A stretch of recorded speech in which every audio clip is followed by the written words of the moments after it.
Hola amigos, ¿cómo están? Ahora hablaremos de la teoría e historia de la función constituyente.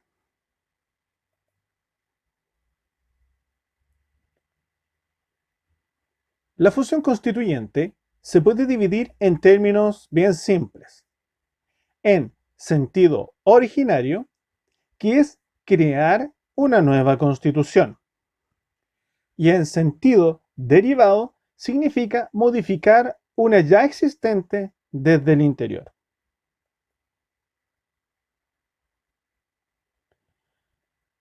La función constituyente en el sentido originario podemos señalar que hoy en Chile se trata ahora de un momento político y no jurídico.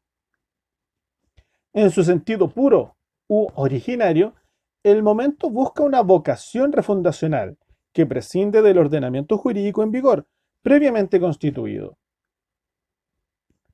Se pretende constituir todo de nuevo, desde cero, como si se tratara de una hoja en blanco. La causa que explica a nivel teórico sería la promoción del órgano que detenta el ejercicio de la función constituyente y que ésta se encuentra por sobre todas las instituciones.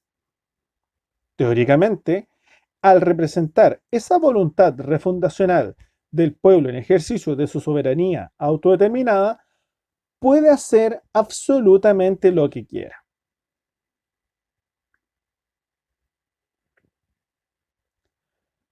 La función constituyente en sentido derivado. Se limita a reformar por partes la Constitución actual mediante las vías que ella misma contempla para conducir su propia evolución. En la actual Constitución, tales caminos se encuentran establecidos en el capítulo 15, el cual permite cambiarla completa a través de reformas en el Congreso Nacional. Y si bien se ejerce la función constituyente, se evitan los riesgos de su activación en sentido originario, evitando su vocación refundacional. Se mantiene vigente el sistema jurídico y las instituciones creadas para administrar y limitar el poder del Estado. Y la Constitución actual refleja la separación del poder entre muchas instituciones y autoridades para que ninguna acapare más de la cuenta y caiga en la tentación de extralimitarse. Ahora, en este esquema, veremos las instituciones que podemos nombrar a continuación. El poder del Estado se ve reflejado en su función legislativa por el Congreso Nacional, la función jurídica por los tribunales de justicia, la función ejecutiva por el presidente de la República, la función de control por el Tribunal Constitucional y Contraloría, la función constituyente por vía derivada a través de reformas desde el Congreso Nacional, la función de seguridad vía por el Ejército, Armada, Aviación, Carabineros y PDI, que son las Fuerzas de Orden y Seguridad. Y después tenemos la función electoral. Eso es en teoría lo que es el poder del Estado. ¿Qué es lo que pasa cuando nosotros queremos activar el orden institucional desde la función originaria? Se genera en este caso la función constituyente por vía originaria. Y esa función constituyente por vía originaria se hace a través de la Asamblea Constituyente, lo que significaría que esta Asamblea está determinada por un poder máximo y que partiría, en teoría, por una hoja en blanco.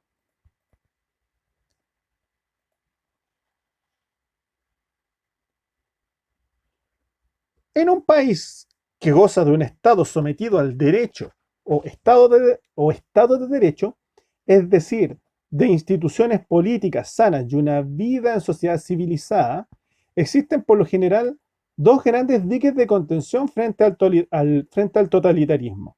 Es decir, si alguien desea hacerse con la totalidad del poder y transformar a Chile u otra nación semejante en una dictadura, debe sortear antes estas dos grandes barreras de contención.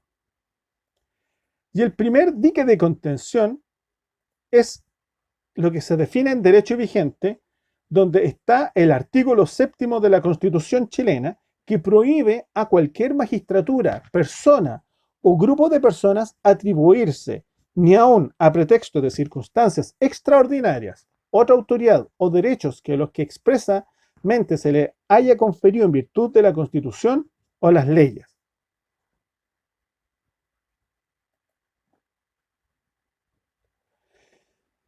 Y en un ejemplo concreto, si un presidente de la República quisiera en Chile convertirse en dictador asumiendo tareas que son propias del Congreso Nacional o de los tribunales, y si quisiera disolverlas con tal de él asumir el poder, existe por ello el segundo dique de contención, que es el poder de las armas, puesto que para forzar a otros a acatar una voluntad totalitaria que olvida por completo la dignidad, libertad y derechos de los ciudadanos, son necesarias las amenazas y una evidente acción por la fuerza.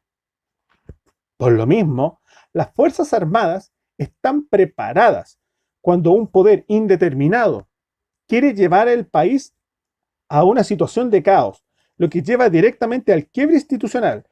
Y esto hará que las Fuerzas Armadas hagan lo imposible por evitar ese quiebre.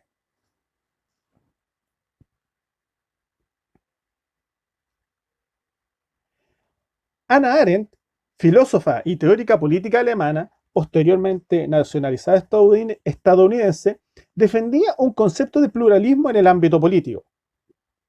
Gracias al pluralismo se generaría el potencial de una libertad e igualdad política entre las personas, importante en la perspectiva de la inclusión del otro, en acuerdos políticos, convenios y leyes, y que deben trabajar a niveles prácticos, personas adecuadas y dispuestas.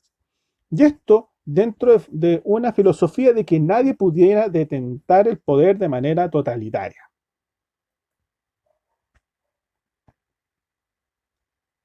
Por lo tanto, y para ir finalizando, existen tres vías originarias para desarrollar una constitución que podemos nombrar. Un Congreso Constituyente, que se le otorgan facultades constituyentes al Congreso Nacional para que cambie la Constitución en su sede. Se le dan nuevas atribuciones a los parlamentarios ya electos. En la práctica, este camino no difiere mucho de una reforma constitucional que, como señalamos, está fundado por la vía derivada. La Asamblea Constituyente se vota en este caso en elección directa a todos los miembros o constituyentes que la componen. Es lo que en el plebiscito constituyente chileno se denominó Convención Constitucional. Esto sería por vía originaria. Y después, por último, tenemos lo que es la Convención Constituyente Mixta. Se vota en elección directa a la mitad de los asambleístas constituyentes, mientras que el Congreso en ejercicio designa a la otra mitad. Es lo que en el plebiscito constituyente chileno se denominó Convención Mixta Constitucional, que es también por vía originaria. Como ven, tenemos la vía derivada, que es a través de múltiples reformas por el Congreso, o por vía originaria cuando existe esta asamblea o convención constituyente que lo hace en teoría desde una hoja en blanco. Muchas gracias.